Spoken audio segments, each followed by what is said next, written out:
Welcome to my YouTube channel online Mast classes. आप सब देख रहे हैं online Mast classes channel. I hope that कि आप सब स्वस्थ होंगे, मस्त होंगे और आपकी तैयारी भी ज़बरदस्त हुई।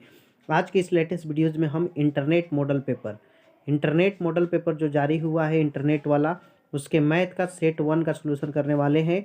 सेट 1 आप लोग भी जुड़ जाइए और आप लोग भी कमेंट सेशन में बताएंगे। आपका पूरा क्वेश्चन जो है इसी में से रहने वाला है, इसी टाइप के क्वेश्चन आपके एग्जाम में आएंगे और इन सबको आप रिवीजन कर लीजिए क्योंकि रिवीजन में ही डिवीजन है। तो चलिए सेशन को शुरू करते हैं, लेकिन सबसे पहले आप लोग इस वीडियो को लाइक कर दें और आपने इस वीडियो को क्लिक किया है तो समझिए कि आप बहुत ही लक्की है, क्योंकि ऐसे वीडियो आपको देखने को नहीं मिलेगा। एकदम परीक्षा का रेंज यही रहने वाला है। शुरू करते हैं और देखेंगे कि आप कितना सही करते हैं। आप लोग कमेंट में जवाब देते रहेंगे और मिलाते रहेंगे, फटाफट होगा बिना टाइम बर्बाद किए हुए। तो देखिए मेरे प्यारे स्टूडेंट, पहला क्वेश्चन है 2052 के अभाज्य गुणनखंड में 3 का घात। तो देखिए इसका जवाब देंगे आप लोग। 2052 है, इसका आप निकालिए। 3 का घात दिखाना है तो 3 से ही कटाना शुरू कीजिए। 3 से 3 छक्का 18, 3 आठे 24 और 3 चौके 12। फिर 3 से कटाइए। 3 दूनी की 6, 3 दूनी 6, 3 आठे 24। फिर 3 से कटाइए। 3 सत्ते 21 और 3 छक्का 18। अब तो कटेगा नहीं, तो 3 कई गो आया है? 3 गो। तो पहले का बी बिल्कुल सही है, जिनके भी कमेंट में बी है उनका सही है। चलिए मेरे प्यारे स्टूडेंट, इसमें कह रहा है निम्नलिखित में किसका दशमलव प्रसार शांत नहीं है। तो 2 5 जिसमें भी आ जाए वो शांत होता है, तो आपका बिल्कुल सी ऑप्शन हो जाएगा क्योंकि इसमें 7 आ गया है। ठीक है ना। यहाँ में देखिए 3 नंबर क्वेश्चन है। यहाँ पहले गुना कर लेंगे इसको, ठीक है। शून्यकों का जो पूछ रहा है तो 2x² हो जाएगा। ध्यान से देखेंगे, एक एक क्वेश्चन को हम आसानी से करेंगे। -5x और -3। शून्यकों का जो का सूत्र होता है यानी अल्फा प्लस बीटा जो होता है आपका -b/a होता है ना। तो b का मान -5 है, यहाँ भरिएगा तो +5 हो जाएगा। a का मान 2 है तो 5/2 जो कि ऑप्शन नंबर डी में है। 3 का डी बिल्कुल सही होगा। 4 नंबर क्वेश्चन है कि द्विघात समीकरण 2x² + px में 3 के शून्य का एक मूल -p है, तो दूसरा मूल बताना है। ठीक है। तो सबसे पहले अल्फा इंटू बीटा से हम निकालेंगे c/a करके। तो अल्फा का मान लीजिए कि -3 है, ओके। और बीटा हमको मालूम नहीं है। c का मान जो है -3 हो गया और a का मान 2 है, -3/2। 3 से 3 कट गया, 1/2 यानी बीटा हमारा 1/2 आ जाएगा। अब हमें p निकालना है। तो अल्फा प्लस बीटा सूत्र क्या होता है? -b/a। तो अल्फा का मान -3 और बीटा का मान आया है आपका 1/2, तो +1/2। माइनस बी की जगह पर p है तो -p या a की जगह पर 2। यहाँ लघुत्तम ले 3 दूनी 6, 1 घटेगा तो 5/2 यानी -5/2 बराबर आपका हो जाएगा -p/2। 2 से 2 करेगा, p का मान 5 होगा। तो 4 का c बिल्कुल सही होगा। इसका स्क्रीनशॉट ले लेंगे। 5 नंबर देखिए आपका क्वेश्चन में पूछ रहा है अल्फा इंटू बीटा, जिसका सूत्र होता है c/a। तो c/a कहाँ है? Option number C. 5 का सी जिनके भी कमेंट में सही है। एकदम इसी टाइप के क्वेश्चन होंगे, सब लोग लाइक शेयर करेंगे। 6 नंबर है निम्नलिखित में कौन समांतर श्रेणी में है? बहुत अच्छा क्वेश्चन है, जल्दी से कमेंट कीजिए। हाँ ये देखिए डी ऑप्शन सही हो जाएगा। 7 है 1 + cot² 1 - cos²। तो 1 + cot² जो होता है आपका cosec स्क्वायर होता है ना। cosec square 1 - cos² sin square है। अब इसका सोल्यूशन कीजिएगा तो 1 आएगा, बिल्कुल डी सही है। 7 का डी। 8 नंबर देखो मेरे प्यारे स्टूडेंट, कह रहा है 5x² - 4x + 2 = 0 के विविध कर। तो देखो मेरे प्यारे स्टूडेंट, b² - 4ac विविध कर का सूत्र होता है। तो b की जगह पर -4 है और -4 का स्क्वायर करोगे तो 16 आएगा। -4 गुने a का मान 5 है और c का 2 है। तो 16 - 20 दूनी की 40, 5 के 20 दूनी 40, घटाइएगा तो -24 आ जाएगा। बिल्कुल डी सही है। 8 का बी सही है ना। इसमें मूलों की प्रकृति बताना है क्या होगी, तो आप b² - 4ac जो सूत्र होता है उससे बनाएंगे। तो b का मान -4 है और 4 का स्क्वायर 16, -4 गुने a का मान जो है आपका 2 है, c का 3 है। 4 दूनी 8, 3 24, तो 16 - 24 डी जो आएगा -8। -8 है इसलिए हमारा 9 का ए होगा, वास्तविक नहीं। 10 नंबर में पूछा है कि इसमें से कौन मूल है। तो मूल देखिए आपको फैक्टर तोड़िएगा तो x² - 2x, इसका फैक्टर तोड़ना पड़ेगा और -x + 2। x कॉमन लीजिएगा तो x - 2 और फिर -1 कॉमन लीजिएगा तो x - 2। x - 2 डबल है, एक लिख लीजिएगा। फिर इसको और इसको मिला के लिख लिए x - 1। तो x का मान या तो 2 आएगा या 1 आएगा। तो 2 और 1 आपके ऑप्शन में नहीं है, फिर 2 है। तो 10 का डी हो जाएगा। ठीक है, डी जिनके भी कमेंट में सही है। इसमें देखिए पूछ रहा है कि निम्नलिखित में किसका गुणनफल एक परिमेय होगा। इनका गुना करिएगा सी में तो 8 दूनी की 16 और 16 का 4 होता है, बिल्कुल आपका 11 का सी हो जाएगा। 12 में अच्छा क्वेश्चन है, अभाज्य गुणनखंड बताना 154 का। तो 2 से कटा लीजिए, 2 7 14, 2 7 14, फिर 7 से 11 बार में, तो 2 7 11 आपका 12 का सी हो जाएगा। सी वाले सब लोग सही है, सारे क्वेश्चंस अच्छे हैं, ध्यान से देख लीजिए। निम्नलिखित में कौन एक घातीय समीकरण, एक घातीय आपको बताना है। तो इसमें देखिए यहाँ पे ये x कट जाएगा तो ये ऑप्शन होगा नहीं, द्विघात है, ये भी नहीं होगा, सी ये भी द्विघात है, नहीं होगा, बच गया बी, आपका बी ऑप्शन सही होगा। 13 का बी। इसी तरह से स्मार्ट वर्क करना है। 14 नंबर में कोई निम्नलिखित में कौन द्विघात समीकरण है, ये तो ऑप्शन देखिए नहीं होगा पहले ही, क्योंकि नेगेटिव में है ना। अब यहाँ एक्स स्क्वायर कट जाएगा, ये भी नहीं होगा, और ये सी एकदम आराम से हो जाएगा, सी एकदम बिल्कुल सही है। 15 नंबर क्वेश्चन मेरे प्यारे ने समीकरण दिया है इतना 1 तो आपका बराबर 0, यदि समीकरण इतना बराबर 0 तो इसमें पूछ रहा है, इसमें देखिए कुछ पूछा नहीं है ना, थोड़ा सा ध्यान से। बी स्क्वायर माइनस 4ac से पूछना चाहिए, शायद विवेचक पूछना चाहिए, तो क्वेश्चन अधूरा है, इसको छोड़ दिया जाए। 16 नंबर क्वेश्चन है मेरे प्यारे ने, यदि किसी द्विघात बहुपद के शून्यकों का जोगफल 2 और गुणनफल 1 है तो द्विघात बहुपद बताना है। तो इसका सूत्र होगा x square minus alpha plus beta x plus alpha beta, ये सूत्र होता है। तो x square minus alpha plus beta का मान 2 दिया है तो 2x plus alpha into beta का मान -1। ऐसा ऑप्शन किस में है, शायद यहाँ गुणनफल 15 होना चाहिए, ठीक है ना, तब जाके आपका डी ऑप्शन होगा। देख लेते 15, हाँ देखिए 15 है ना, चलिए तो आपका ये डी हो जाएगा। 17 नंबर क्वेश्चन देखिए, 15 हो गया, 16 हो गया ना, 17 समांतर श्रेणी में नहीं है। 17 में आपको समांतर श्रेणी में नहीं चूज करके बताना है, तो यहाँ क्वेश्चन अधूरा है। 12 4 16 4 20 ये है बी, है ना, 3 2 5 2 7 ये भी है, 2 है, हाँ बी होगा। 17 में आपका बी ऑप्शन सही होगा। 18 में इसका पूछ रहा है सार्वंतर, तो देखिए 8 को आप लिख सकते हैं 2√2, और इसमें से एगो √2 घटाइएगा तो एगो √2 बचेगा, तो 18 का आपका बी बिल्कुल सही जवाब होगा, ठीक है। 19 नंबर क्वेश्चन है, यहाँ पे दिया है क्वेश्चन में कि x + 2 3x और 4x + 1 के समांतर श्रेणी में है, तो x का मान बताना है। तो देखिए बीच वाला का 2 गुना, एक ट्रिक है, 2 गुना 3x, और किनारे वाला का जोड़, तो किनारे में x + 2 है और मेरे पास है 4x + 1, 3 दूनी की 6x, 4x और ये x मिल के हो गया 5x, 2 है 1 3, घटाइएगा तो x बराबर आपको 3 मिल जाएगा। x बराबर 3 आपके बिल्कुल सी ऑप्शन में है। और 20 नंबर क्वेश्चन आपसे पूछ रहा है कि 33 का मान, देखिए सबका मान भर दीजिए, आंसर आ जाएगा। 1/√3 होता है, 37 का मान 1/2 होता है, cot 60 का मान भी 1/√3 होता है, और cosec 30 का मान जो होता है ना वो 2 होता है। तो 2 से 2 कट जाएगा, 1 में 1 से गुना होगा, √3 में 3, तो 1/3 आपका 20 का 20 सही होगा, ठीक है। 21 देखिए 10वां पद पूछ रहा है, तो इसके लिए सूत्र होता है a + 9d, एकदम आपको 100% आसान लगेगा क्वेश्चन। 10 हो जाएगा प्लस 9 गुने डी का मान देखिए -3 घट रहा है, तो -3 कर लीजिए, 10 - 9 × 27, 27 में से 10 घटाइएगा तो -17, बिल्कुल सी हो जाएगा, ठीक है ना। तो 21 के सी सही है। 22 नंबर है, एक समांतर श्रेणी दिया है, इसका कौन सा पद 47 है, तो आपका an बराबर सूत्र पढ़े हैं ना, a + n - 1 इंटू डी, तो an के जगह पर आप 47 भर दीजिए, a के जगह पर 2 भर दीजिए, दिया है 2, n - 1 छोड़ दीजिए, डी यानी कि पद कितना कितना का अंतर चल रहा है, 5 का, तो 5, ये 2 आके घटेगा, तो 47 में से 2 घटेगा तो आप कहिएगा 45, अब 5 भागा में बराबर n - 1, 5 9 45, n बराबर 10 हो जाएगा, बिल्कुल 10 सही है। 22 का बी। 23 नंबर है, प्रथम 10 विषम प्राकृत संख्याओं का योगफल, तो आप इसका सिर्फ स्क्वायर कर दीजिए, आंसर हो जाता है 100, 100 सही है, 100। 24 नंबर मेरे प्यारे ने, किसी समांतर श्रेणी के nवां पद दिया है तो T4, तो जहाँ जहाँ n है वहाँ 2n + 5 दिया है ना, इसमें n के जगह पर खाली 4 रख दीजिए, आंसर आ जाएगा। 2 चौके 8 5 13, बिल्कुल सी सही हो जाएगा, 24 का सी। देखिए इसमें घात पूछा है, px इतना है, gx इतना है, px/gx, तो आप इसका पावर और इसका पावर घटा दीजिए, तो 5 में से 1 घटाइएगा 4, बिल्कुल सही हो जाएगा आपका 25 का बी, ठीक है। 26 देखिए, px का एक शून्यक -3 है, तो निम्नलिखित कौन सा px का एक गुणनखंड होगा। शून्यक का मतलब x का मान दिया है -3, तो यही -3 जब इधर आएगा तो +3 बराबर 0, तो x + 3 हो जाएगा 26 का ए। देख रहे हैं ना, एकदम आसान आसान है क्वेश्चन। 27 है, इसका एक हल पूछ रहा है। हल कैसे करोगे? तो हल देखो कैसे करना है।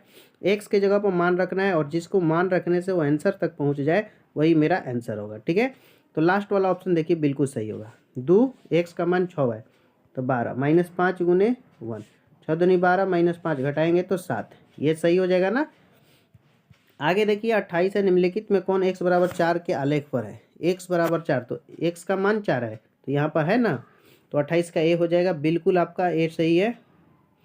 और इसमें भी x का 4 है, ये भी सही है। इसमें भी x का मान 4, ये भी सही, तो डी लगा लीजिए। ठीक है, आगे देखिए 29 है, समांतर श्रेणी दिया है, a 20 और a 10 घटाना है। a 20 और 10 तो a प्लस क्या होता है इसका 19d, और इसका सूत्र आपका होगा -m + 9d।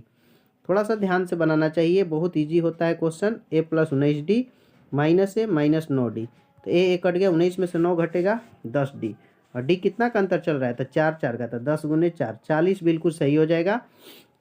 तो 29 का भी सही है। 30 नंबर देखिए यहाँ पे क्वेश्चन दिया है 5x - 15y = 8, 3x - 9y = इतना, दो रेखाएं हैं जो है। तो आप क्या करेंगे, a1/a2 b1/b2 ऐसे निकालेंगे। ठीक है, तो a1/a2 5/3 मिलेगा, b1/b2 निकालेंगे तो -15/9 मिलेगा, जिसको कटाने पे आपको 5/3 मिल जाएगा। ठीक है, अब इसके बाद आपका C1 C2 निकालना है। तो C1 C2 जैसे ही निकालोगे तो C1 का मान 8 है, C2 का 24/5 है, ये भी 5/3 आएगा इसका। तो तीनों जब बराबर आ जाए तो उसको हम समपाती कहते हैं। तो 30 का ए सही है। ओके, यहाँ देखिए 31 दो समरूप त्रिभुज के क्षेत्रफलों का अनुपात 49 81 है, तो इनके संगत भुजा, तो आप इसका रूट कर दीजिए। 49 का 7, 81 का 9, तो बी हो जाएगा। 32 है कि दो समरूप त्रिभुजों के संगत भुजा है 4:5 में, तो इनके क्षेत्रफल, तो इसका स्क्वायर कर दीजिए। तो 4 का स्क्वायर 16, 5 का 25, 16 25, इसका ये हो जाएगा सी। एकदम आसान लगेगा मेरे प्यारे स्टूडेंट्स। 33 नंबर क्वेश्चन देखिए, समांतर चतुर्भुज के विकर्ण दिया है, तो प्रत्येक भुजा निम्नलिखित में से कितना होगी? 24 का आधा कर लीजिए 12, 12 का स्क्वायर कर दीजिए, अब 32 का आधा 16, 16 का स्क्वायर कर दीजिए। ये ट्रिक है, 12 का 144 और 16 का 256 जोड़िएगा तो 400, और 400 का वर्गमूल 20 होता है। ठीक है ना, यही भुजा होगी। 33 का भी सही है। 24 है, 10 स्क्वायर 30 अकोट स्क्वायर 60, तो 33 का मान 1/√3 होता है, इसका स्क्वायर कर लीजिए, और इसका भी 1/√3 होता है, इसका भी स्क्वायर कर लीजिए। तो 1/3 और प्लस 1/3 मिलकर हो जाएगा आपका 2/3, बिल्कुल बी हो जाएगा। 35 नंबर मेरे प्यारे स्टूडेंट है, त्रिभुज ABC और DEF दोनों जो है AB/DE ऐसे बता त्रिभुज समरूप होंगे यदि, तो मेरे प्यारे स्टूडेंट होता क्या है कि ये दोनों भुजा के बीच में जो कोण पड़ जाए, देखिए ABC हो गया ना, ये ध्यान दीजिएगा, एकदम समझ में आएगा। जब तक आप पूरा नहीं देखेंगे तो कैसे समझ में आएगा। DEF, ओके, AB/DE हो गया, AC/DF, इन दोनों के बीच में कौन सा कोण है? कोण ए और कोण डी, आपका ऑप्शन नंबर ए है। ठीक है, 36 है, दो त्रिभुज समरूप है, इनका एक भुजा और त्रिभुज क्षेत्रफल इतना है, तो अनुपात, तो 21 और 69, 169 का 21 का 121 का 11, 169 का 13, 11 13 ये हो जाएगा। 27 यहाँ देखिए sine square theta plus cos square theta होना चाहिए, और जिसका सूत्र 1 होता है। ठीक है ना, तो 37 में आपका बिल्कुल ही बी सही होगा, थोड़ा सा मिस्टेक था। 38 देखिए, ये क्वेश्चंस बहुत बार एग्जाम में पूछा है, इन दोनों को जोड़ के घटा देना रहता है, तो जोड़ी 180 में से, तो 180 हो गया, 7 3 10, 8 4 12, 1 13 घटाइएगा तो 50 आएगा, जो कि ऑप्शन नंबर ए में है। ठीक है, तो देखिए यहाँ पे क्या करना है, AB बट्टा, यहाँ 2AB दिया है ना, अब बटा में PQ बराबर 1 हो जाएगा, ये जाके यानी AB/PQ जो होगा आपका 1/2 हो जाएगा। और BC का मान जो है, BC 8 है, तो QR पूछ रहा है। ठीक है, तो ये देखिए AB 1 गुना है, उसके बाद BC उसका, इसका 2 गुना, तो यहाँ 8 गुना बढ़ा, तो इसका भी 8 गुना कीजिएगा तो 16 हो जाएगा। ठीक है, 39 का सी बिल्कुल सही है। ठीक है ना, ये स्टार ट्रिक है। 40 भी उसी तरह का क्वेश्चन है, AD लंब BC है, AD और D आस है, BC 12 है, तो AB का मान क्या होगा? एक त्रिभुज बनाएंगे तो एक बाइक इसका आंसर निकल जाएगा। देखिए एक त्रिभुज बना देते हैं, ये आपका त्रिभुज ABC हो गया। ओके, इसमें एक लंब डाल दिए D, AD और DC, AD और ये DC कितना कितना है 8 8 वो क्या, और BC कितना है 12, तो ये हो गया आपका 4 4 होगा ना, टोटल BC 12 है। तो हमसे पूछा है AB, तो AB कर्ण हो गया 8 का स्क्वायर 64 और 4 का कितना होता है 16, 64 74 10 80 है ना। AD और DC बराबर है, AD बराबर DC 8 8 दिया है, तो यहाँ पे रूट 80 होना चाहिए और यहाँ पे दिया नहीं है, ठीक है, ये थोड़ा सा गलती दिया है। 41 है, किसी वृत्त की परिधि उनके व्यास 9 सेंटीमीटर है तो उसकी त्रिज्या है, किसी वृत्त की जो परिधि है ना उसके व्यास से 9 सेंटीमीटर अधिक है। वृत्त की परिधि यानी 2πr, उसके व्यास, व्यास का सूत्र 2r होता है, उससे कितना अधिक 9, ठीक है। तो वृत्त की त्रिज्या होगी, ध्यान से देखिएगा, थोड़ा सा है ना, 22 दूनी यहाँ 2 गुने 22/7 रख देते हैं और r माइनस 2r बराबर 9, 44r हो जाएगा और 7 दूनी की 14r और बटा में 7 बराबर 9, 44 में 14 घटेगा 30r/7 बराबर 9, तो यहाँ तितली के 9 3 दाम में 30, इस तरह से r बराबर 21/10 यानी 2.1 हो जाएगा। बिल्कुल आपका 41 का भी सही है। 42 नंबर क्वेश्चन है मेरे प्यारे स्टूडेंट, दो वृत्तों के क्षेत्रफलों का अंतर 100 है, उनकी परिधियों का अंतर 20 है, तो उनकी त्रिज्याओं का अंतर क्या होगा। ये थोड़ा सा है ना, यह दिया है आपका πr1² माइनस πr2², इसका अंतर कितना दिया है 100, और उसी तरह से आपका परिधि यानी 2πr1 माइनस 2πr2 ये दिया है 20, ठीक है। इसको सोल्यूशन करना है आपको, और जैसे ही आप पूरा सोल्यूशन करेंगे तो आपको कौन सा ऑप्शन मिलेगा, C 10 cm, ठीक है, 10 100% आपका सही होगा। आगे बढ़ते हैं फटाफट, ये देखिए 43 बिंदु इतना और इतना के बीच की दूरी 5 है, तो दूरी सूत्र से आप √x2 - x1 का स्क्वायर प्लस y2 - y1 का स्क्वायर, इसका यूज़ करके आप सोल्यूशन कीजिए। दूरी की जगह पे आप 5 भर दीजिए, ये स्क्वायर आके 25 होगा, 25 में से 9 16, यह आपका एकदम बी हो जाएगा, एकदम आंसर नज़र आ रहा है 43 का बी, जिनके भी कमेंट में सही है।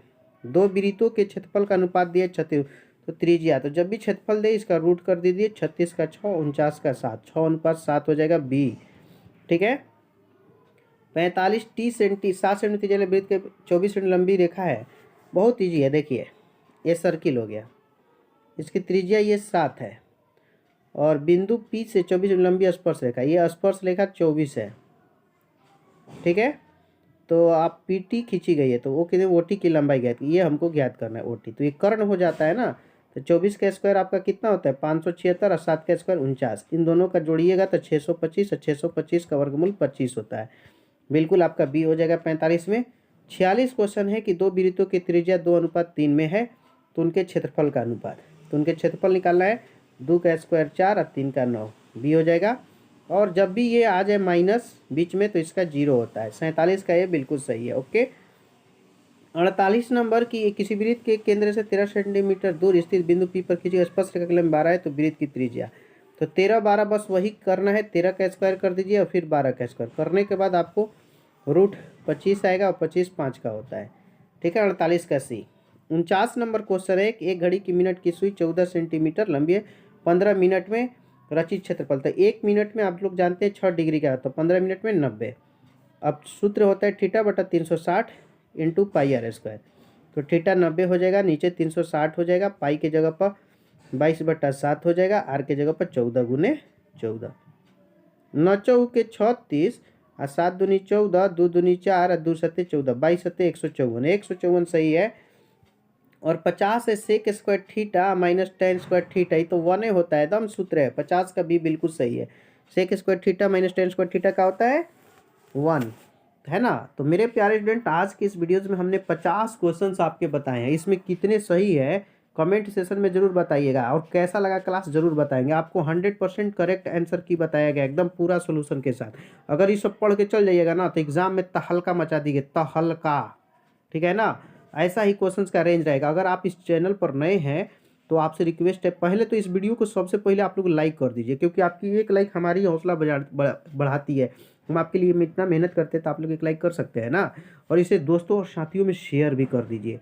और पहली बार इस चैनल पर आएँ तो चैनल को सब्सक्राइब करके बगल का बेल आइकन भी क्लिक कर लेंगे, ताकि लेटेस्ट वीडियो का नोटिफिकेशन मिलता रहे। और आपको ना ऐसा वीडियो का और भी पार्ट आने वाला है। ये पार्ट सेट 1 था, सेट 1 अभी 2 बाकी है, 3 4 ऐसे करके आएगा। ठीक है, बेस्ट ऑफ योर लक। मिलते हैं अगले वीडियो में। जय हिंद, जय भारत, टाटा बाय बाय, धन्यवाद।